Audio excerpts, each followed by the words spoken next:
আসসালামু আলাইকুম। আমি শাহ আলম জামালপুর থেকে বলছি। আমি যে ঘটনাটার কথা বলতে যাচ্ছি এটা আমার সাথে ঘটে যাওয়া খুব ভয়ঙ্কর একটা বাস্তব ঘটনা। গত বছরই গ্রীষ্মকালের রাতের কথা। আমি আর আমার সাথে দুজন বন্ধু মিলে আমরা আড্ডা দিচ্ছিলাম আমাদের এলাকার একটা ব্রিজের উপরে। আমরা কিন্তু প্রায় প্রত্যেক দিনই ওই ব্রিজে বসে আড্ডা দেই। তো ওই দিন আড্ডা দিতে দিতে রাত প্রায় 2টার মতো বাজে, এমন সময় হয়ে গেছে। আরেকটা কথা বলতে ভুলে গেছি যে আমার আর আমার বন্ধুদের বাড়ির দূরত্ব প্রায় 1 কিলোমিটার মতো হবে। নদীর পাড় দিয়ে যেতে হতো। তো তখন আমার ওই দুইজন বন্ধু হঠাৎ করে বলল যে অনেক রাত হয়ে গেছে, চল আমরা বাড়িতে চলে যাই, কাল আবার একসাথে অনেকক্ষণ আড্ডা দেব। আমি বললাম যে ঠিক আছে, চল আমরা চলে যাই। তারপর আমরা আড্ডা শেষ করে বাড়ির দিকে রওনা করলাম। আমি আমার বাড়ির দিকে আর তারা দুজন তাদের বাড়ির দিকে। আরেকটা কথা বলে রাখি যে বাড়ি যেতে হলে নদীর পাড় ধরে যেতে হয়। আর নদীর পাড়টা হলো একটু জংলা টাইপের।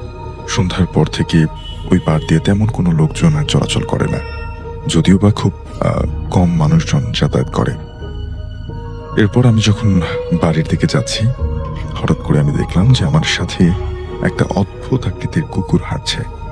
কুকুরটা আকৃতিতে বেশ বড় মনে হলো আমার কাছে, কিন্তু কিছুক্ষণ পর দেখলাম যে কুকুরটা ঘেউ ঘেউ করে চিৎকার করতে শুরু করলো, এবং এই চিৎকার শুনলেও আমার স্বাভাবিক কুকুরের চিৎকার মনে হচ্ছিল না। তখন আমি খুব ভয় পেয়ে যাই এবং আমি গিয়ে কুকুরটাকে তাড়ানোর জন্য অনেক চেষ্টা করি, কিন্তু সব চেষ্টা বিফল হয়ে যায়। আর একটা কথা, অন্যদিন কিন্তু আমার সাথে তেমন কিছু হয়নি। তো পরে কুকুরটাকে দেখে আমার মনে খুব ভয় হতে শুরু করলো। পরে আমার চোখের পলক ফেলতে দেখি কুকুরটা নেই।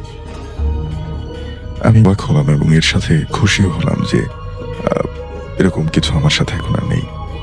এরপরে অল্প একটু সামনে এগিয়েছি, আমি দেখলাম নদীর পাড়ে কেউ একজন বসে আছে। এটা দেখে আমি আরো বেশি ভয় পেয়ে গেলাম, কারণ এত রাতে নদীর পাড়ে কে আসবে। আর হুট করে দেখলাম সে কান্না শুরু করলো, এবং সে এমন কান্না জুড়ে দিল যেটা শুনে আমার কান বন্ধ হয়ে আসছিল। কান স্তব্ধ হয়ে গেলে যেমন একটা বন বন শব্দ হয়, আমি সেরকম একটা বন বন শব্দ শুনছিলাম।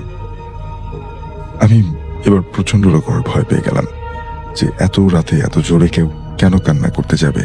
আশেপাশে কোনো বাড়ি ঘর নেই। আমার হাতে থাকা ফোনের লাইট জ্বালানোর জন্য আমি ফোনটা বের করতে যাচ্ছিলাম, এর মধ্যে দুর্ভাগ্যবশত আমার ফোনটা অফ হয়ে গেছে। আমি অনেকক্ষণ চেষ্টা করলাম ফোনটা অন করার জন্য, কিন্তু আমার সব চেষ্টা বিফল হয়ে যায়। আমার ফোনে কিন্তু পর্যাপ্ত পরিমাণে চার্জ ছিল, কিন্তু তারপরও কেন বন্ধ হলো সেটাও আমি বুঝতে পারছিলাম না। এক পর্যায়ে আমি হাঁটতে হাঁটতে লোকটার কাছাকাছি চলে আসি।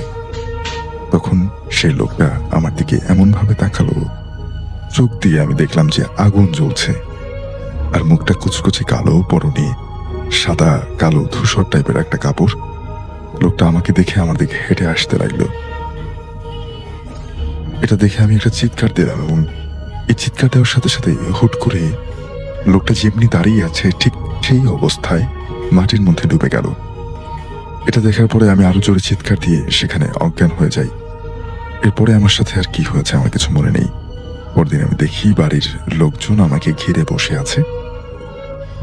আমাদের এলাকার মসজিদের হুজুর সহ আরো অনেকজন বলছে যে আমাকে নাকি তারা নদী থেকে তুলে এনেছে একেবারে বেহুশ অবস্থায়। পরে আমি সবাইকে আমার সাথে ঘটে যাওয়া ঘটনার কথা শেয়ার করি। তখন একজন মুরব্বী আমার কথা শুনে বলেন যে উনিও এমন কিছু একটা দেখেছেন, তবে তার কোনো সমস্যা হয়নি, কারণ একটা লম্বা বয়সে তিনি এরকম অনেক কিছুই দেখেছেন, এগুলো আর ভয় পান না। তবে আমি প্রচন্ড রকম ভয় পেয়েছিলাম, এবং এখনো আমার ওই দৃশ্য মনে হলে গায়ে কাঁপুনি উঠে যায়। আজ থেকে 12 বছর আগে আমি একটা MLM কোম্পানিতে নিয়মিত কাজ করতাম। MLM company multi level marketing company, যেটা কিনা বিভিন্ন কোম্পানির সাথে যোগাযোগ করে এবং খুব দ্রুত আসলে নিজস্ব মার্কেটিংটা করে ফেলে। তো MLM কোম্পানিতে আমি নিয়মিত কাজ করতাম। সেই দিনটার কথা ভোলার মতো না। আমি টিমের হয়ে আমি কোম্পানির নামটা উজ্জ্বল রাখছি, অমুক কোম্পানির ফার্টিলাইজার লিমিটেডের পার্শ্ববর্তী এলাকায় যাই। সেখানে কাজ শেষ করতে রাত হয়ে যায়। এর আগেও কয়েকদিন গভীর রাতে আমি বাড়ি এসেছি। যাই হোক, রাত 11টা 11:30 এমন সময় আমি সিএনজি করে সেখান থেকে জামালপুর শহরে আসছিলাম। হালকা বৃষ্টির কারণে রাস্তা একেবারে মানবশূন্য, কোনো কাজ ছাড়া কেউ বাইরে নেই। আর যেহেতু রাত 11টা 11:30 বাজে, সেই সময়টাতে বৃষ্টির মধ্যে খুব একটা মানুষ থাকার কথাও না। জামালপুর শহরে যখন আসলাম, মোবাইলে দেখলাম সময় তখন রাত প্রায় 1:20। যেখানে সিএনজি থেকে নামলাম সেখান থেকে আমাদের গ্রামের বাজারে যাওয়ার জন্য অটোরিকশা বা টেম্পুতে উঠতে হবে। স্ট্যান্ডে হেঁটে হেঁটে গেলাম, কিছুই পেলাম না, অর্থাৎ কোনো কিছুই পেলাম না। সেখানে যাওয়ার মতো দাঁড়িয়ে আছি, কিছু একটা পাবো বলে মনে হচ্ছে। কিছুক্ষণ পরে একটা টেম্পু আসলো। আমি কোনো কিছু না বলতেই সেটা বললো যে মুক্তগাছা যাবে, ওইদিকে গেলে উঠতে পারেন। অর্থাৎ ড্রাইভার বললো যে মুক্তগাছা যাবে, আপনি ওইদিকে গেলে উঠতে পারেন। আমি বললাম ঠিক আছে। আমি আমার এলাকার ওই বাজারের কথা বললাম, আর গাড়ির পেছন দিকটা আমি উঠে বসলাম। প্রবেশ করতেই আমি একটা গন্ধ পেলাম, কিন্তু কিছু বললাম না। আমি মোবাইল চাপতে লাগলাম। গন্ধটা আরো বেশি লাগছিল আমার কাছে, আর মনে হচ্ছিল কি এমন গাড়িতে উঠানো হয়েছিল যে এত গন্ধ। মোবাইলের লাইট দিয়ে আমি দেখলাম কিছু ছড়ানো ছেটানো হালকা ভেজা খড় ছাড়া আর কোনো কিছু চোখে পড়ছে না। আমি সহ্য করতে না পেরে বললাম, আর যে গন্ধটা কিসের?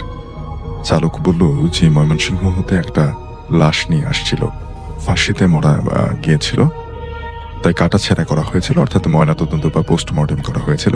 এটা ওই লাশে যে মেডিসিন দেয়া হয়েছিল সেটারই গন্ধ।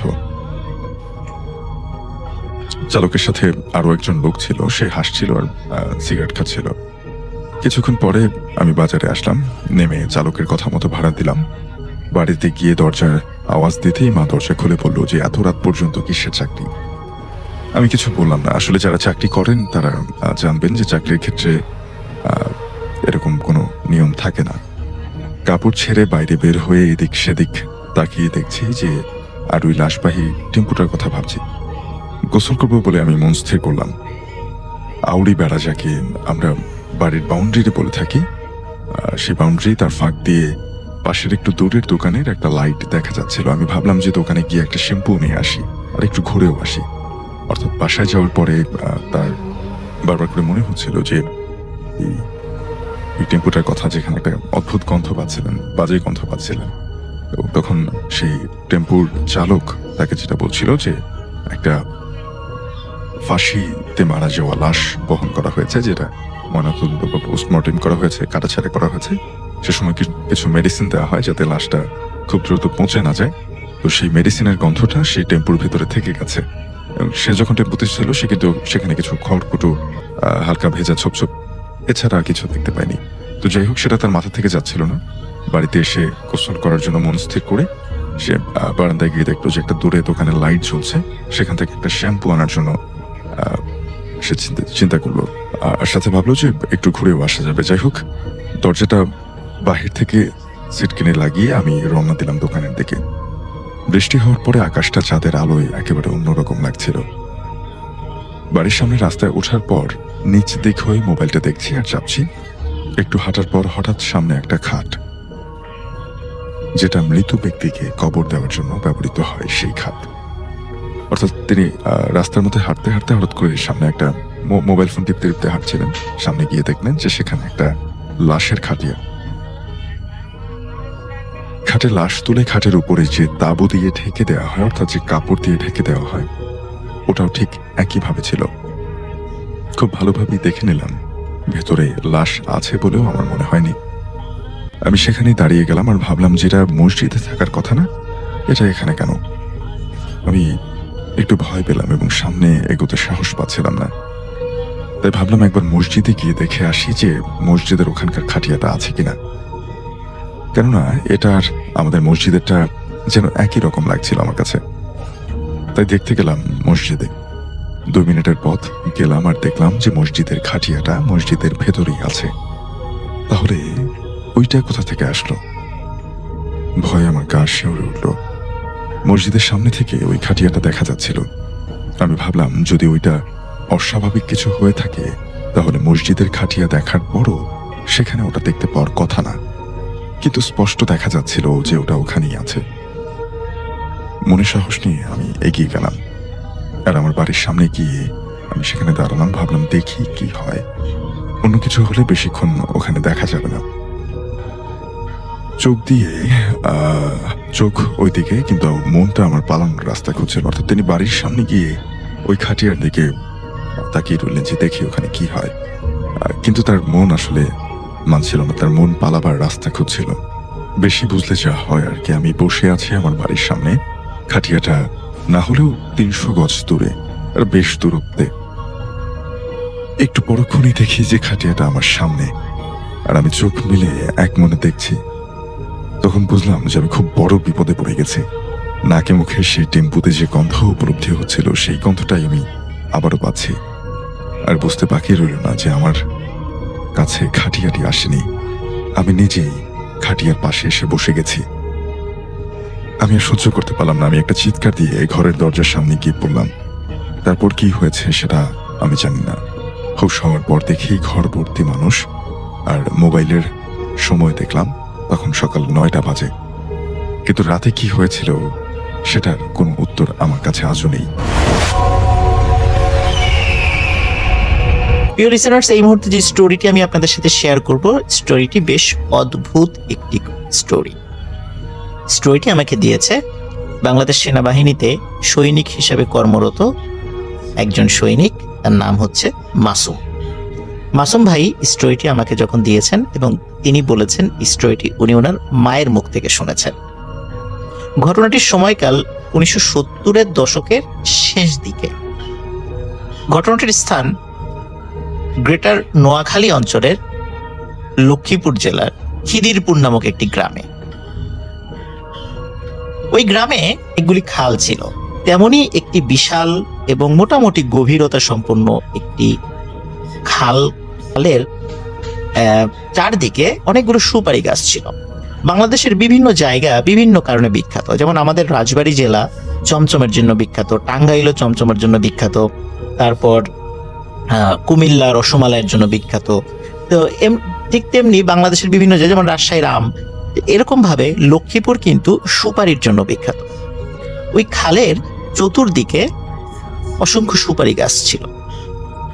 এই সুপারি গাছগুলো পাহারা দেওয়ার জন্য ওই খালের একটি জায়গায় পানির উপরে, স্থানীয় ভাষাটাকে মং বলে, আমরা যেটাকে টং বলি বা মাচা বলি, এমন একটি জায়গা মানে তৈরি করা হয়, একটা ছোট্ট ঘরের মতো। ওই ঘরের মধ্যে 2 জন ব্যক্তি থাকতেন। এর মধ্যে একজন, যাকে কেন্দ্র করে এই ঘটনা, তার নাম হচ্ছে রফিক। তবে তার নাম আসলেই রফিক কিনা এটা নিশ্চিত হওয়া বেশ কঠিন ছিল। তবে মোটামুটি যতটুকু তথ্য উপাত্ত পাওয়া গেছে সেই অনুযায়ী তার নামটা রফিক বলে মনে হয়েছে। এই রফিক যখন রাত্রে পাহারা দিত, তার সাথে একজন লোক থাকতো। গভীর রাতে তিনি ওই সুপারি গাছের দূর থেকে ঝুম ঝুম ঝুম ঝুম আওয়াজ শুনতেন। এভাবে 1 দিন 2 দিন 3 দিন এরকম শুনতে শুনতে 7 দিনের দিন এটি কি, এটি উনি শনাক্ত করতে সক্ষম হন। কারণ ওই 7 দিনের দিন ওই ঝুমঝুম শব্দকারী ওই বিশেষ সুপার ন্যাচারাল এন্টিটিটি তার সামনে এসে জ্বালায়। দেখতে পান অপরূপ সুন্দরী এক নারী, এবং সেই সুন্দরী নারী ওই দিন তাকে বিয়ের কথা বলে। ওই রফিক উনি অবিবাহিত ছিলেন। এই প্রস্তাব পেয়ে রাজি হয়ে যান। মুহূর্তের মধ্যে পরী একটি কাজী নিয়ে আসেন এবং তাদের বিয়ে সম্পন্ন হয়। বিয়ের পরে তিনি তার স্ত্রীকে বাড়িতে নিয়ে যান। বাড়িতে নিয়ে যাওয়ার পরে, যেহেতু গ্রাম অঞ্চল, 1 কথা 2 কথা খুব দ্রুত মানুষের কানাকানি হয়ে চতুর্দিকে ছড়িয়ে যায় যে রফিক একটি পরীকে বিয়ে করেছে। চতুর্দিক থেকে লোকজন দেখতে আসে, কিন্তু কেউ আসলে দেখতে পায় না। শুধু রফিক এবং তার পরিবারের কিছু সদস্য দেখতে পেত। তাও রফিক সবসময় দেখতে পেলেও তার পরিবারের সদস্যরা সবসময় দেখতে পেত না। আর বাহিরের লোকের তো দেখার কোনো প্রশ্নই আসে না। রফিকের পরিবার কৃষি কাজ করত। কেউ কেউ দেখতো যে রফিকের মা ধানের পাশে বসে আছে, মাথার উপর একটি ছাতি ধরা আছে, কিন্তু কে ছাতি ধরে রেখেছে সেটা বোঝা যাচ্ছে না। মোটামুটি স্বাভাবিকভাবেই তাদের দিন কাটছিল। এর মধ্যে রফিক তার মাকে বলে রেখেছিল যে তোমার বৌমা যেই কাপড়ে বিয়ে করেছিল আমাকে, এই কাপড়টি কিন্তু কখনো তোমার বৌমা যদি চায় তাকে দিও না। কারণ হচ্ছে রফিক বিয়ের পরে এই কাপড়টি তার মায়ের কাছে আমানত হিসাবে রেখে দিয়েছিল। তো তার মা বলে ঠিক আছে, চাইলে আমি দেব না। তো এইভাবে দিন চলছিল।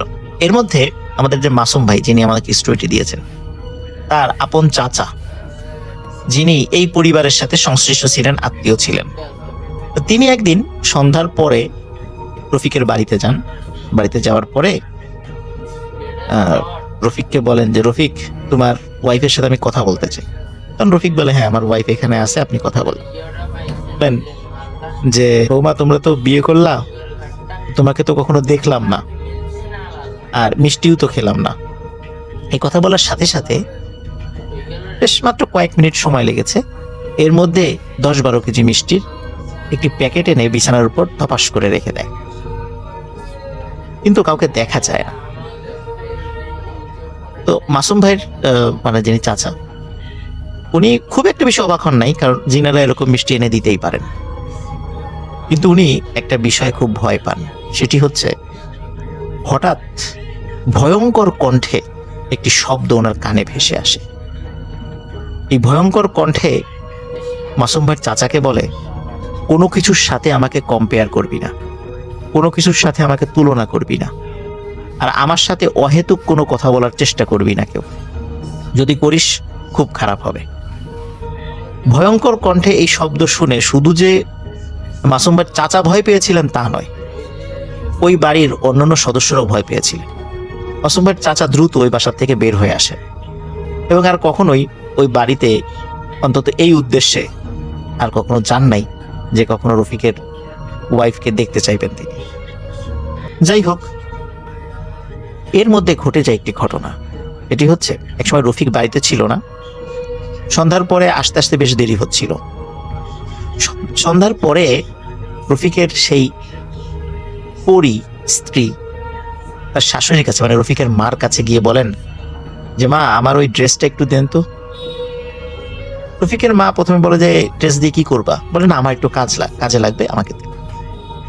তো উনি আসলে প্রথমে দিতে রাজি না হলেও অতটা গভীরভাবে চিন্তা করেন নাই, যেহেতু চিন্তা করছেন যে এতবার করে চাচ্ছে। তাছাড়া এই মেয়েটি তো আসলে আমাদের মানুষ না, সে জিন সম্প্রদায়ের, সুতরাং এত ঘন ঘন চাচ্ছে, যদি না দেই তাহলে যদি আবার সে রাগ করে।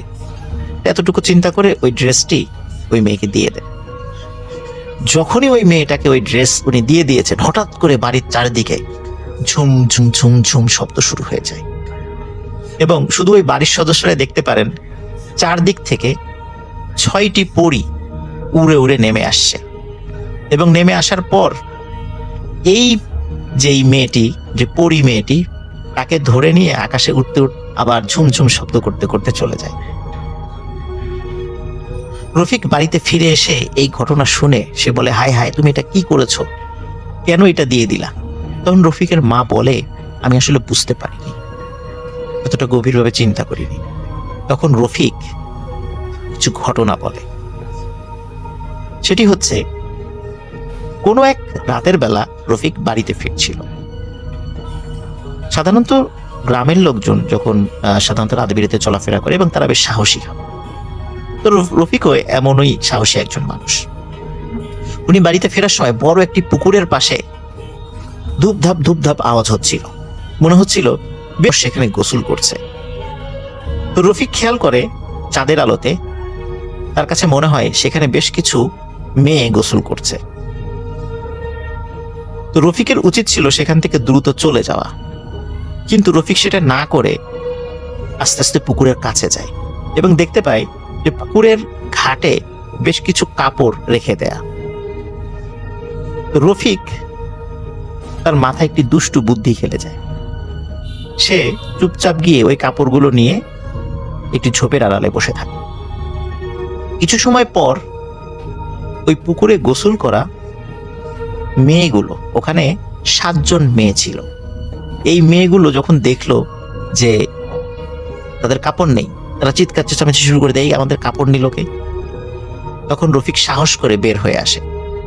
বের হয়ে বলে যে আমি কাপড়গুলো নিয়েছি, আমি তোমাদের কাপড়গুলো দিয়ে দিব, আমার একটি শর্ত পূর্ণ করতে হবে।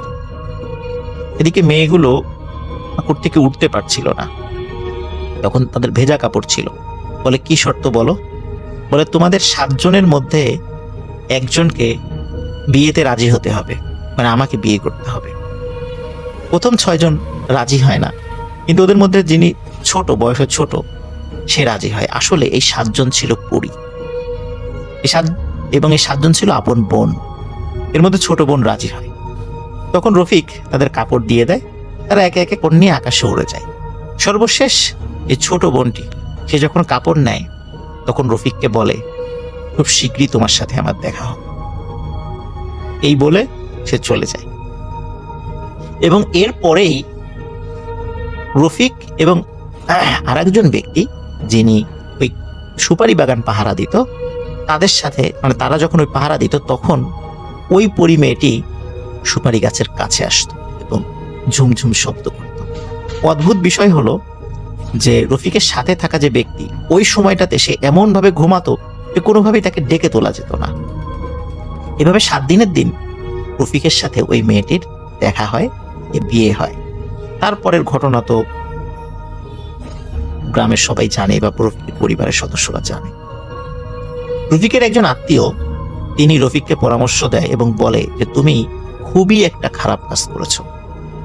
সেটি হচ্ছে, তুমি যখন বুঝতে পেরেছিলে যে ওখানে 7 জন পরী গোসল করছে, তোমার ওখানে যাওয়া উচিত হয়নি, এবং তাদের কাপড়ও সরিয়ে রাখা উচিত হয়নি, এবং তাদেরকে শর্ত দিয়ে তোমাকে বিয়ে করতে বাধ্য করানো এটা উচিত হয়নি। যেহেতু তারা শর্ত মেনে নিয়েছিল, প্রতিশ্রুতি দিয়েছিল, তারা তাদের প্রতিশ্রুতি রক্ষা করেছে। কিন্তু তুমি এই কাজটি খুবই অন্যায় করেছো, এটি করা উচিত না। কাউকে বিপদে ফেলে তার সুযোগ নেওয়া এটা উচিত, তুমি কাজটি ভালো করোনি। রফিক তার ভুল বুঝতে পারে, কিন্তু ভুল বুঝতে পারলেও অনেক দেরি হয়ে যায়। এই ঘটনার কিছুদিন পরে, মানে রফিকের যেই পরী স্ত্রী, সে চলে যাওয়ার কিছুদিন পর থেকেই রফিকের মস্তিষ্ক বিকৃতি হতে থাকে, এবং আস্তে আস্তে সে পুরো দস্তুর উন্মাদ হয়ে যায়। গ্রামের সকলেই বলতো যে তার স্ত্রীর শোকে সে পাগল হয়েছে, কিন্তু আসলেই কি তাই? কি মনে হয়, কি তার স্ত্রীর শোকে পাগল হয়েছে, নাকি জিনদেরকে অন্যায়ভাবে শর্ত দিয়ে তাদেরকে কোনো কাজ করতে বাধ্য করার কারণে আজকে তার এই পরিণতি হয়েছে? আসসালামু আলাইকুম রাসেল ভাই, আশা করছি আপনি ভালো আছেন। রাসেল ভাই, আজকে আমি আপনাকে একটি আমার বাস্তব অভিজ্ঞতার একটি ঘটনা শেয়ার করছি। এই ঘটনাটা ঘটেছিল এরকম বর্তমান সময় যেরকম হালকা বৃষ্টি হয় আবার রোদ হয়, এরকম একটা সময়ে। তো আমি একদিন রাত 10টার সময় আমার একটা ব্যক্তিগত কাজের জন্য আমাদের যে বিভাগীয় শহর আছে সেই শহরের দিকে রওনা হই। আমি তখন দেখলাম যে আসলে আকাশ সব কিছু ঠিকঠাক আছে, পরিষ্কার একদম, একটু গরমও লাগতেছে। আমি ভাবলাম যে না, কোনো সমস্যা হবে না, বৃষ্টি আসবে না, এই জন্য আমি রওনা দিলাম। তো রওনা যখন দিলাম তখন আমার মা আসলে বললেন যে এত রাতে না গিয়ে কালকে সকালে গেলেই মনে হয় ভালো হতো। তো আমি ভাবলাম যে কালকে সকালে আবার কি হয় না হয়, বৃষ্টি শুরু হয় কিনা, এজন্য আমি রাত্রের বেলায় রওনা দেই। তো ওই বিভাগীয় শহর আমাদের গ্রাম থেকে প্রায় 15 থেকে 20 কিলোমিটার দূরে। তো আমি আমার মোটরসাইকেল নিয়ে রওনা দিই সেখানে। যখন আমি যাচ্ছি রাসেল ভাই, তো আমাদের এলাকায় ওই শহর ঢোকার বেশ কয়েকটা রাস্তা আছে, 3-4টা পথ আছে যেই পথ দিয়ে যাওয়া যায়। তো সব থেকে যেই শর্টকাট যেই রাস্তাটা, সেই শর্টকাট রাস্তাটাই আমি অ্যাকসেপ্ট করলাম। তো যখন আমি যাচ্ছি, কোনো সমস্যা নেই, আমি আমার মতো যাচ্ছি। যেতে যেতে একটা সময় একটা শ্মশান পড়ে রাস্তার পাশেই, এবং একটা বট গাছ থাকে, বট গাছ আছে, বট গাছের মানে পাশ দিয়ে একটা রাস্তা গেছে, ছোট মানে কাঁচা রাস্তা। সেই দিক দিয়ে ধরেন যে 20-30 গজ সামনেই সেরকম একটা শ্মশান ঘাট, এবং সামনে একটা ছোট পুকুর আছে। তো অনেকেই বলে যে এই জায়গাটা রাতের বেলা অনেক হন্টেড হয়, এই জায়গাটায় বিভিন্ন রকমের মানুষ বিভিন্ন রকমের ভয়ানক জিনিস দেখে। তো রাসেল ভাই, আমি সাধারণত নামাজ পড়ি এবং আমি সূরা কালাম যতটুকু পারি ইনশাল্লাহ পারি আর কি। তো আমি আমার শরীরটা যে বন্ধ করে আমি আমার মতো রওনা দিই। তো যখন আমি গেলাম তখন রাসেল ভাই কোনো সমস্যা হয়নি, আমি সঠিকভাবে গিয়েছিলাম, তেমন কোনো কিছুই দেখিনি, শুধুমাত্র অদ্ভুত কিছু শব্দ আমি শুনতে পারি। যেমন কেউ কান্না করতেছে বা কেউ মানে খুব বিভৎস রকম ভাবে কান্না করতেছে, এরকম কিছু শব্দ শুনি। তো আমি তখন মোটরসাইকেল একটু মানে টান দিয়ে একটু পিক আপটা বাড়িয়ে টান দিয়ে চলে যাই। তো যখন আমি আসার পথে যখন আমি আসবো, তখন আমি ভাবি যে আসলে এই রাস্তা দিয়ে যাওয়াটা আমার জন্য ঠিক হবে না, কারণ আসার সময় আমার সঙ্গে যেটা হতে চেয়েছিল সেটা যদি এখন হয় তাহলে বিষয়টা খুবই খারাপ লাগবে। তো এরপর রাসেল ভাই হঠাৎ করে আমি যখন অন্য পথ দিয়ে যাব, ঠিক তার আগ মুহূর্তে আমার মানে পিছন থেকে একটা মোটরসাইকেল এসে আমাকে বলে, কে ওইদিকে যাচ্ছিস কেন, এইদিকে তো শর্টকাট রাস্তা আছে, চল এইদিকে যাই। মানে এরকম একটা আমি বুঝতে পারলাম যে আমার সাথে আরেকজন মোটরসাইকেল আরোহী আছে, ওই আর আমি দুজনে একসঙ্গে যাব। তো আমি তখন ভাবলাম যে হ্যাঁ, এটা তো শর্টকাট রাস্তা, তাড়াতাড়ি যাওয়া যাবে। তো আমি ওর সাথে ওই গাড়িটাকে লক্ষ্য করে আমি আর কি ওই গাড়ির পিছনে যাইতে শুরু করি। তো রাসেল ভাই কিছুক্ষণ যাওয়ার পর যখন মানে একটা বাঁক আমি পারি, একটা মোড় আর কি আসে, এই মোড়ের মধ্যে আমি ওই আমার সামনে যেই মোটরসাইকেল আরোহীটা ছিল ওনাকে আমি হারিয়ে ফেলি। আমি কোনোভাবেই তাকে আর খুঁজে পাচ্ছি না। তারপর আসলে আমার শরীর অনেকটাই ভয়ে আতঙ্কিত হয়ে যায়, কারণ যেই লোকটাকে আমি একটু আগেই দেখলাম আমার সামনেই আছে, সেই লোকটা এখন নাই। তো বিষয়টা আমার কাছে খুবই মানে ভয়ানক বলে মনে হয়। তো যাই হোক, আমি কোনো কিছু মানে চিন্তা ভাবনা বাদ দিয়ে আমি ভাবলাম যে এতদূর যেহেতু চলে আসছি, তো এই রাস্তা দিয়ে আমি যাব, যা হয় হবে। তো এইসব কিছু ভাবার পর আমি আমার মতো মানে চলতে শুরু করলাম। তো যেতে যেতে যখন রাসেল ভাই ওই যে জায়গাটার আমি কথা বলেছিলাম তার ঠিক সামনে আমি অদ্ভুত রকমের রাস্তার মাঝখানে একটা সাদা কাপড় দেখতে পারি। কাপড়টা কিরকম ঝুলে আছে, ঝুলে টাইপের আছে, মানে এমন একটা অবস্থা মনে হচ্ছে যে মানে রাস্তার মাঝখানে কিছু একটা উড়ন্ত অবস্থায় বা ঝুলন্ত অবস্থায় আছে। তো এটা দেখে আমি একটু ভয় পাই, কিন্তু পরবর্তী সময় আমি জানি যে আমি আমার শরীর বন্ধ রেখেছি, আমাকে তেমন কেউ কোনো ক্ষতি করতে পারবে না। তো আমি এগুলা ভেবে আমি আমার মতো গাড়ি চালিয়ে থাকি এবং মুখ দিয়ে আয়াতুল কুরসি পড়তেই আসি। তো একটা সময়ে যখন আমি ওই যে কি বলে ওই শ্মশান ঘাটটার ঠিক কাছাকাছি চলে এসেছি, ঠিক এই সময়টায় আমি দেখতে পারি যে ওই যেই জিনিসটা ঝুলন্ত অবস্থায় ছিল সেই জিনিসটা এখন মাটির থেকে এক হাত উপরে আর কি ওইটা মানে আমার পথ আটকে দাঁড়িয়েছে। তো এবার তো আমার মানে যাওয়ার মতো আমি মানে হরেন দিচ্ছি, কিন্তু কোনোভাবেই কাজ হচ্ছে না বা ওই জিনিসটা সরতেছে না। তখন আমি বলি যে আপনি কে, কেন আমার পথ আটকিয়েছেন, আপনি কি চান? তো এটা যখন আমি বলি তখন ওই সামনে যেটা থেকে সেটা কোনো কথা বলে না।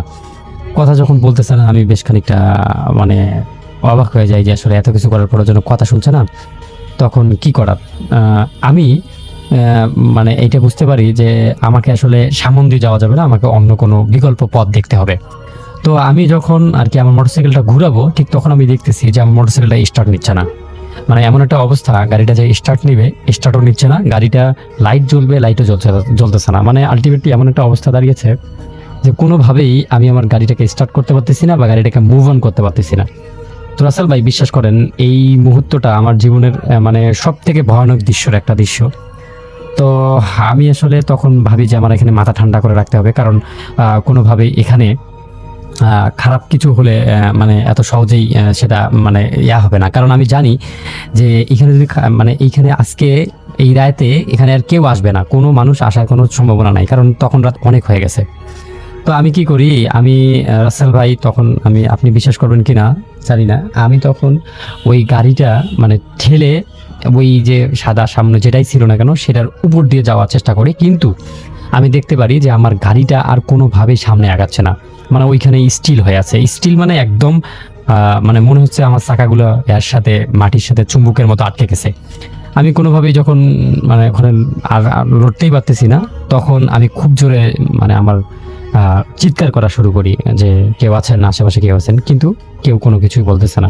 হঠাৎ করে আমি দেখতে পারি যে আমার পিছন দিক থেকে মানে একটা মানে আগুনের আলোর মতো একটা কোনো কিছু আমার দিকে ছুটে আসতেছে। তো এটা যখন আমি দেখি, এইটা দেখার পর আমি আর কোনো কিছু বলতে পারি না, আমি ওইখানে সেন্সলেস হয়ে যাই। পরদিন সকালে আমি আসলে আমাকে নিজেকে আমাদের বাড়িতে আর কি আবিষ্কার করি, যখন আমি দেখলাম যে আমার মা পাশে বসে কান্না করতেছে, বাড়িতে অনেক লোকজন জমে গেছে। তখন সবাই আমাকে বলতেছে যে আসলে তোকে বলার পরেও তুই এই দিক দিয়ে গেছিস, এরকম অবস্থা। তো আমি ভাবি যে বিষয়টা মনে হয় এখানেই শেষ। তো আমি আমার মতো বলি যে আচ্ছা এখন তো আর কিছু হয়নি। কিন্তু রাসেল ভাই তার পরদিন থেকে আমার শরীরে এত বেশি জ্বর আসে, আমি এত বেশি জ্বরে আক্রান্ত হয়ে যাই যে এই জ্বর আমার কোনোভাবেই ঠিক হচ্ছে না। বাড়িতে ডক্টর ডাকা হয়, ভালো ডক্টর আর কি, ভালো মানের ডক্টর আমি দেখাই, কিন্তু তারপর আমার কোনোভাবেই জ্বর সারতেছে না। যখন জ্বর ঠিক হচ্ছে না তখন আমাকে নিয়ে আমার যে নানু আছে সেই নানু একটা কবিরাজের কাছে নিয়ে যায়। কবিরাজের কাছে যখন আমরা যাই, সেই কবিরাজ আমাকে দেখে বেশ খানিকটা ঘাবড়ে যায়। উনি বলেন যে এর উপর তো খুব বড় একটা জিন মানে একে আবশ করেছে, একে তো ছাড়ানো খুবই কঠিন হয়ে যাবে। তখন আমার নানু বলে যে আসলে কবিরাজ সাহেব যেটাই করেন না কেন, হয়তো ছেলে মানুষ, ভালো কিছু একটা করে দেন। তারপর কবিরাজ বলে যে ঠিক আছে, তোমাদেরকে আসতে হবে আগামী আমাবস্যার রাতে। ততদিন পর্যন্ত আমি একটা তাবিজ দিচ্ছি, এই তাবিজটা ব্যবহার করেন, এই তাবিজটা ব্যবহার করলে তেমন জ্বর আসবে না, কিন্তু এটা স্থায়ী কোনো সমাধান না। আপনাদেরকে আমাবস্যার রাতে আসতে হবে, জোড়া কবুতর, তারপরে হচ্ছে 15 হালি কলা এবং 15টা মোমবাতি, আরও কি জানি আর কি, আমার নানু ওটা বলতে পারবে। ওগুলো নিয়ে আমাকে সহ সেই আমাবস্যার রাতে আমরা যাই সেই কবিরাজের বাড়ি। কবিরাজ বেশ কি যেন পড়তেছে, আমার শরীরে ফু দিচ্ছে, তারপরে তার সামনে ওই যে আমরা যে জিনিসগুলো নিয়ে গেছি সেই জিনিসগুলোর মধ্যে ফু দিচ্ছে। তো এগুলো দেওয়ার পর বেশ কিছুক্ষণ পর আর কি, প্রায় 30-35 মিনিট পর কবিরাজ বলে যে এইখানকার একটা কলা তুমি খাও, এবং আর যে কলাগুলো ছিল সেই কলাগুলো পরদিন সকালে জঙ্গলের মধ্যে দিয়ে আসতে বলে। যে জঙ্গলে আসলে কেউ যায় না কখনো, মানে বিড়াল শিয়াল যেন, হিংস্র প্রাণী যেন ওটা খায়। এবং ওই যে কবুতরগুলো ছিল সেই কবুতরগুলো নিয়ে ওই যে আমি যেই জায়গাটা ভয় পেয়েছি সেই জায়গাটায় গিয়ে উনি ওগুলা বলি করে আর কি, একদম ওগুলা কোরবানি করে এবং ওখানে ফেলে রেখে আসে। এবং আমাকে একটা তাবিজের মতোই কি যেন একটা দিয়েছিল, ওটা আমার শরীরে এখন নাই। তো ওই জিনিসটা আমাকে 7 দিন রাখতে হবে আমার শরীরে, এবং পরবর্তী সময়ে আমাকে রাত মানে যখন প্রথম প্রহর আসে রাতের, ওই প্রথম প্রহরে গোসল করে 2 রাকাত নামাজ পড়তে হবে। তো আমি ওনার কথা মতো যেসব কাজকর্ম করে আমি সেটা করি, এবং পরবর্তী সময় থেকে আসলে আমার সঙ্গে সেরকম কোনো ঘটনা ঘটেনি। তো রাসেল ভাই, এটা ছিল আসলে বাস্তব সত্যি একটা ঘটনা। যদি ভালো লাগে তাহলে শেয়ার করবেন। এখন যার এই ঘটনা শেয়ার করবো তিনি এই জগতের কেউ না, এই জগতের সাধারণ জগতের কেউ না। তাকে খুঁজে পাওয়া গেছে অন্তত 5 জনের ভাইয়ের মাধ্যমে। তো আপনারা জানেন যে আমি দেশে আছি, এই দেশে আর বহু মানুষ আমাদের এপিসোড শোনেন, তার মধ্যে একজন পাগল একটা ফ্যান আমরা যে পেয়ে যাব সেটা আমি কখনো ভাবিনি। তিনি তার পাগলামের লেভেল এমন এক পর্যায়ে নিয়ে গেছেন, তা শেষ পর্যন্ত একটা মার্ডার কেস পর্যন্ত ছাড়িয়েছে।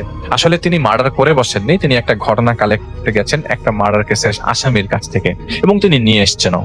এবং আপনারা জানেন যে ইংল্যান্ড ল এবং ওকালতির জন্য বিখ্যাত। তো এই দেশ থেকে গ্রাজুয়েট করা বা বারেট ল করার লোকজনের অভাব নেই। তো এর মধ্যে একজন আছেন শাহেদ ভাই, যিনি আমাদের ভৌতিকতার লিসনার। তিনি আমেরিকায় গিয়েছিলেন একটা কনফারেন্সে। এই লোক বাংলা পড়তে পারে না, তবে ঠিক মানে বোঝেন, সব বলতে পারেন এবং সবকিছুই বোঝেন। তো বার্মিংহামের এই বাসিন্দা শাহেদ ভাই একবার একটা কাজে আমেরিকায় গিয়েছিলেন, এবং এক লোকের সাথে কথা বলা অবস্থায় তিনি আরেক উকিলের মাধ্যমে জানতে পারেন একজন মার্ডার কেসের আসামির কথা। তো তার সাথে কথা বলা হয়েছে, তিনি একটা রিহ্যাবিলিটেশন সেন্টারে আছেন, এবং মেন্টাল হেলথ রিহ্যাব সেন্টারে তার সাথে দেখা করার জন্য তিনি তার ভেন্যু থেকে বহু দূরে দেখা করতে যান। তো আপনারা সবাই চিন্তা করতে পারেন পাগলের সাথে আবার কিসের কথা। তো যাই হোক, এই পাগলের একটা ছোট্ট ঘটনা আপনাদেরকে বলবো। এই পাগলটা সেদিন সকালে বাসা থেকে খাওয়া দাওয়া না করেই বের হয়ে যায়। বহুদিন যাবৎ ঘুমের মধ্যে তিনি এদিক সেদিক বের হয়ে যেতেন, কানের মধ্যে হুটহাট হাত দিয়ে ফেলতেন। তার আশেপাশের লোকজন বলেছে তিনি নাকি মনে করতেন তার চারিপাশে মানুষ তাকে বকাবকি করছে, তাকে মারধর করছে, এবং তা কিছুক্ষণের মধ্যে আবার ঠিক হয়ে যেত। তিনি মাঝে মধ্যে দেখা যেত কেউ কথা বলছে, হঠাৎ করে হাত গুটিয়ে ফেলছে, মাথা নিচু করে ফেলছে। কেউ তাকে কেউ যদি কাউকে মারতে যায়, যেরকম মানে অ্যাটিটিউড হয় যে যাকে মারবে, তো সেই ওই রিফ্লেক্সটা তার কিছুক্ষণ পর চলে আসতো। তো সাইকিয়াট্রিস্টের কাছে গেছে বহুবার, কিন্তু সেই ঘুমে থাকলেও আর কাজে থাকলে তিনি জিনিসগুলা ভুলে যেতেন, সেই আচরণটা করতেন না।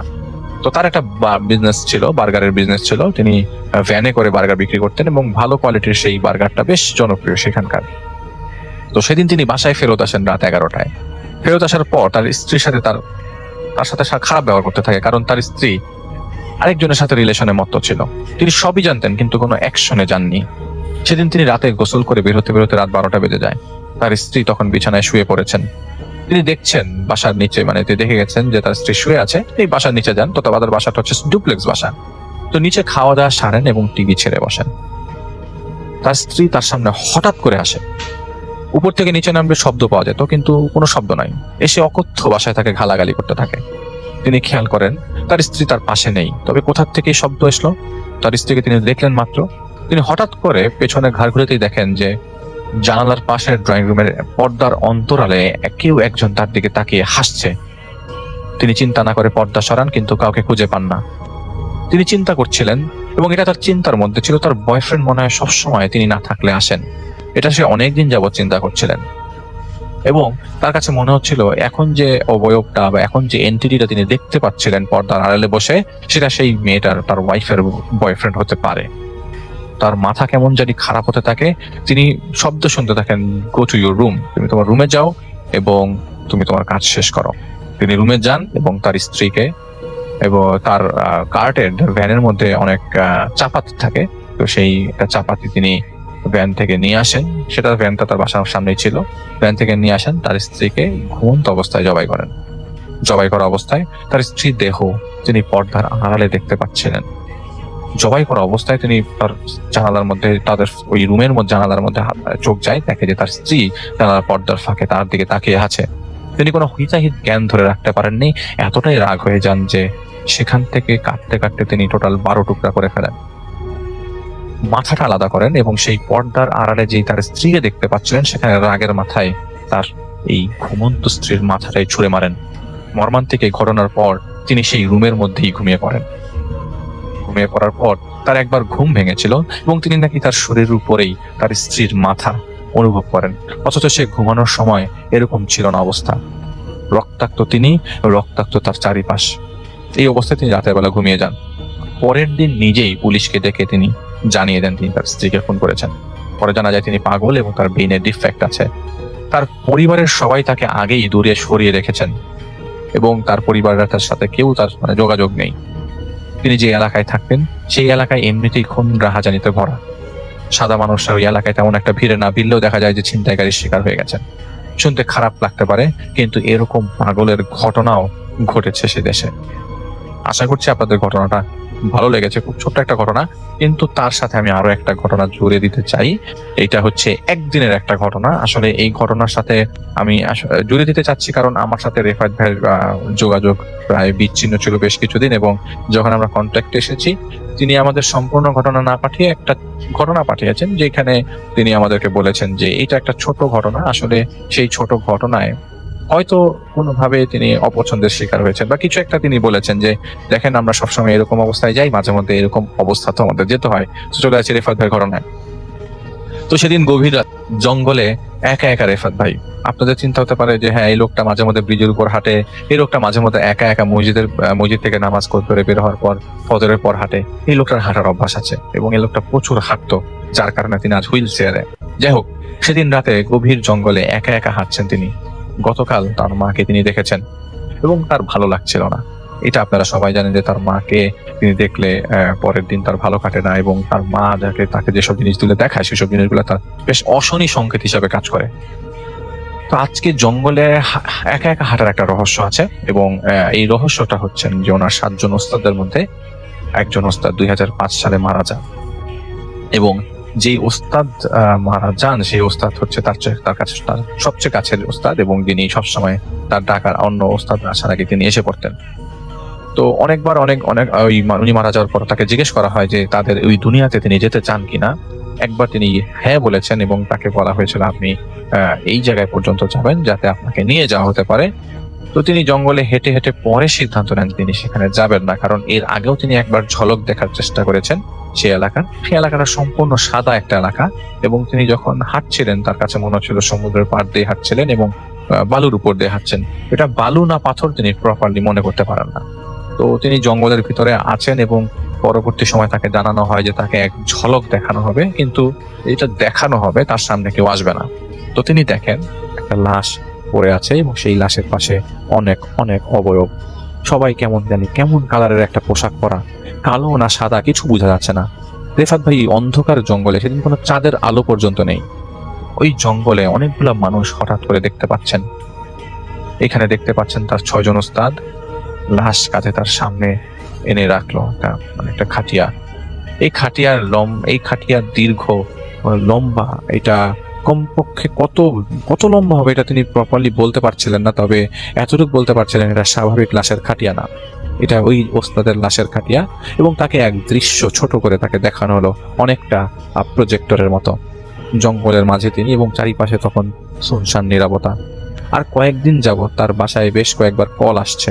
একটা ছোট্ট মোবাইল ফোন দিয়েছেন সিটিসেল কোম্পানির একজন লোক, যার কাজ তিনি করে দিয়েছিলেন। তো তিনি আসলে বুঝতে পারতেন না কিভাবে ফোনটা অপারেট করবেন। ফোন আসলে শব্দ জোরে জোরে আসতো, তো তিনি সেগুলো চালাতে পারতেন না। ওই মুহূর্তে ফোন তার সাথে ছিল, এবং কি নাম আসতো সেটাও তিনি পড়তে পারেন না। তার নম্বর তিনি ধরতো, অনেক সময় ধরতো না। তো যাই হোক, ওই সময় ওস্তাদরা কয়েকজন ব্যস্ত ওই লাশ নিয়ে। তো ওইখানে একজনই ওস্তাদ ছিল যিনি তার সাথে ছিল, কারণ তিনি যেন মেন্টালি ভেঙে না পড়েন, এবং ওনার মধ্যে এই ফ্রাস্ট্রেশনটা কাজ করছিল। তো ওই ওস্তাদ বলছিল যে দেখো, তুমি যে ফোনটা আসছে এই ফোনটা ধরো এবং এই বাসায় চলো যাই। তো এই ফোনটা কয়েকদিন যাবত আসছিল, এবং এই ফোনটা আসছিল যিনি ফোন দিচ্ছিলেন রেফায়েত ভাইকে, সেই লোক হচ্ছেন যে রেফায়েত ভাইকে ফোনটা গিফট করেছেন, তারই পরিচিত কেউ, নাহলে তো নাম্বার পেত না। তো তিনি সেই বাসায় যান, এবং বাসায় যেতে গিয়ে দেখেন একজন হুজুর সেই বাসায়, সেই হুজুর মানে ঝাড়ফুঁক করছে, ওই যে বাসাটায় ভিকটিমের বাসা। তো বাসার জানালায় এসে দেখলো যে বাসার জানালাগুলোর মধ্যে ছোট ছোট করে তাবিজ ঝোলানো। সেদিন ঝাড়ফুঁক করা হচ্ছিল যেই ভাইকে, সেই ভাইয়ের বাবা বেশ কিছুদিন আগে মারা গেছেন হার্ট অ্যাটাক করে। এখন সেই ভাই তার বাবা যা দেখতো তা দেখছেন, এবং বেশ কয়েকদিন যাবত তাকে ডিস্টার্ব করছে। তো সেই ভিকটিমের নাম হচ্ছে আপনি ফর এক্সাম্পল আফজাল, আমি আসলে উনি আমাকে নামটা বলেননি। তো এই আফজাল ভাইয়ের ছোট ভাইকে জিজ্ঞেস করা হলে তার বাবার কথা তিনি বলেন। তো তার বাবা তাদের ঘরে বেশ কয়েকদিন যাবত মারা যাবার আগে দিয়ে মরা পাখি পড়ে থাকতে দেখতো, এবং একদিন সন্ধ্যার সময় এরকম তার মাগরিবের নামাজের পর তিনি বাসায় ওই মাগরিবের নামাজের পর মুখ হাত ধুয়ে চা চাবে, এমন সময় দেখে তার রুমের মধ্যে মরা অনেকগুলো পাখি পড়ে আছে। তো তিনি চিৎকার দিয়ে ওঠেন, এই তোমরা কোথায়, সবাই আসো, এই রুমে দেখো মরা পাখি পড়ে আছে।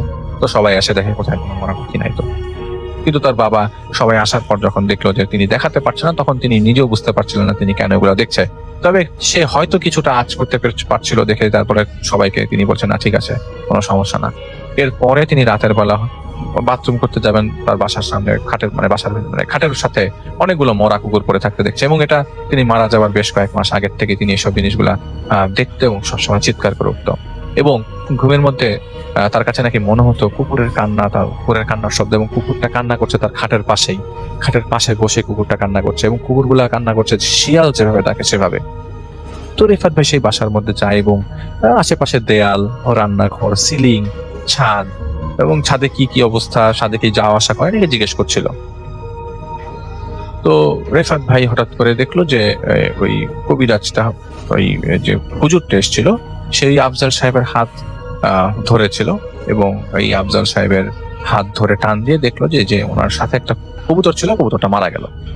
তো ওই হুজুর বললো যে রেফাত ভাই আবার সেই হুজুরকে খুব ভালো করেই চেনেন। তো হুজুর বলে যে ভাই আপনি দেখেন, আসলে এটা ডিল করা সম্ভব না, আপনি দেখলে বুঝতে পারবেন, আমি আসি।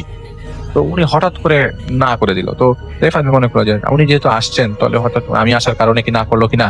তো তিনি বারবার বললো যে আপনি থাকেন, কোনো সমস্যা নাই, একসাথে মিলেই ডিল করি, কোনো কি সমস্যা বের করার চেষ্টা করি। উনি বললো না, আমার পক্ষে সম্ভব না, আপনি করেন রেফাত হুজুর, আপনি করেন, আমি উনি চলে গেল। ওই দিক থেকে সাথে সাথে প্রস্থান করলো। এই ভাই যিনি উনি যার আফজাল সাহেব, উনি রাতের বেলা এরকম মরা পাখি দেখা শুরু করেছে, এবং বেশ কয়েকদিন যাবত তিনি নাকি মরা কুকুরও দেখছে ঘরের ভেতরে। এবং সবচেয়ে ইম্পর্টেন্ট কথা হচ্ছে তিনি ঘরে ঘরে প্রত্যেকটা রুমে একটা করে লাশ দেখতে পারেন। তিনি যখনই বাসার মধ্যে মুভ করতো, যে রুমে ঢুকতো সেই রুমে একটা লাশ পড়া দেখতো, এই যে আফজাল সাহেব যাকে দেখতে হুজুর এসছে। তো যাই হোক, রেফাত ভাই বললো যে আমি একটু ছাদে যাব, এবং ছাদে যদি কোনো মানুষ না থাকে বেটার হয় ছাদটা তালা দিয়ে আমাকে ছাদের মধ্যে একা রাখবেন। তো রেফাত ভাই ছাদে যায়, যাওয়ার পরে রেফাত ভাই দেখে যে 30 থেকে 35টা অবয়ব ছাদের প্রত্যেকটা রেলিং, মানে ছাদের রেলিং ধরে ধরে দাঁড়িয়ে আছে। রেফাত ভাইয়ের দিকে তাকিয়েছে, কিন্তু কোনো ধরনের ভ্রুক্ষেপ নাই তাদের, রেফাত ভাইকে তারা কোনো পাত্তাই দেয় নাই। তো রেফাত ভাই নিচে নেমে গেল, এবং ওই মুহূর্তে শুধুমাত্র একজন ওস্তাদ স্যার রেফাত ভাইয়ের সাথে ছিল, সবাই আসতে পারেন এই কারণে একজন যে মারা গেছেন তার সাথে সবাই আছে, সবাই ওই পাশটায় ব্যস্ত, তাই এই দিকে রেফাত ভাইয়ের সাথে একজন ওস্তাদ ছিল, কিন্তু সেও ওই বাসার ভেতরে ঢুকেনি। রেফাত ভাই বাসায় ঢোকার পর এবার রেফাত ভাই দেখা শুরু করলো প্রত্যেকটা রুমে একটা করে লাশ, প্রত্যেকটা রুমে একটা করে লাশ, যেটার কারণে রেফাত ভাইয়ের মনে হচ্ছিল যে এই বাসাতে আরেকটা মৃত্যু ঘটতে যাচ্ছে। এখন ঘটনা যেটা হচ্ছিল যে পরবর্তী দিন বলেছিল যে রেফাত ভাই তাদেরকে বলে এসেছে যে আমি আসলে এখন আমি আমার উস্তাদদেরকে জানাবো যে আপনাদের কি সমস্যা, তবে আপনাদের বাসার মধ্যে ঘোর একটা বিপদ আসছে এবং আসতে পারে, এটার জন্য আপনারা মানসিকভাবে প্রস্তুতি নেন, তবে এই বিপদটা যে আসবে এবং এটা যে আটকাতে হবে সেটার জন্য আমি আজকে সময় নিতে চাই। তো রেফাত ভাইকে ওই আফজাল সাহেবের ছোট ভাই তাকে বাসায় নামায় দিয়ে আসে। তো যাই হোক, রেফাত ভাই বাসায় যাওয়ার পরে ওস্তাদরা বলেন যে আসলে এখানে ঝামেলা হয়েছে, ঝামেলা হচ্ছে তার মা ছিল, এবার মাটা সাধারণ মৃত্যু হয়েছে, ওই আফজাল সাহেবের মায়ের সাধারণ মৃত্যু হয়েছে। আফজাল সাহেব তার ছোট ভাইয়ের নামে ওই বিল্ডিং এ 5টা ফ্ল্যাট তার মা লিখে দিয়ে গেছে এবং এটা তার মার পৈতৃক সম্পত্তি। অ্যাপার্টমেন্টদেরকে দিয়ে দেওয়ার পরে এখানে 5টা ফ্ল্যাট তাদের 2 ভাইয়ের নামে দেওয়া, কিন্তু তার বাবার নামে কোনো ফ্ল্যাট ছিল না। তো তার বাবা একজন কবিরাজের মাধ্যমে কন্ট্রাক্ট করে তাদের বসে এনে কয়েকটা ফ্ল্যাট নিজের নামে নিতে চেয়েছিল। তো তার ছেলেরা তো সরল মনে আসলে কিছু চিন্তা করেনি যে বাবার জন্য কি করবে, তো বাবা তো তার সাথে থাকতো, বাবাকে খাওয়াচ্ছে, কোনো সমস্যা হচ্ছে না, তারা রিচ, তার কোনো প্রবলেম নেই টাকা পয়সা। তো রেফাত ভাই তখন জানতে চাইলো যে ঘটনাটা কি। ঘটনাটা হচ্ছে যে তার মা এবং তার মা ছিল না, মারা গেছিল, তো মারা যাওয়ার আগে 5টা ফ্ল্যাট তাদের 2 ভাইয়ের নামে সমান ভাগে ভাগ করে দিয়ে যায়, তার বাবা কিছু দেওয়া হয়নি। তো তার বাবা একজনকে দিয়ে কন্ট্রাক্ট করায়, সেই লোকের কন্ট্রাক্ট সেই লোক যেহেতু তাদের ওনাকে ওই আফজাল সাহেবকে তাদেরকে বসে আনার চেষ্টা করছিল, হয়ে গেছিল, কিন্তু একদম শেষ মুহূর্তে ওই লোক আবার তাকে কন্ট্রাক্টের যে পরিমাণ কন্ট্রাক্ট হয়েছিল সেটার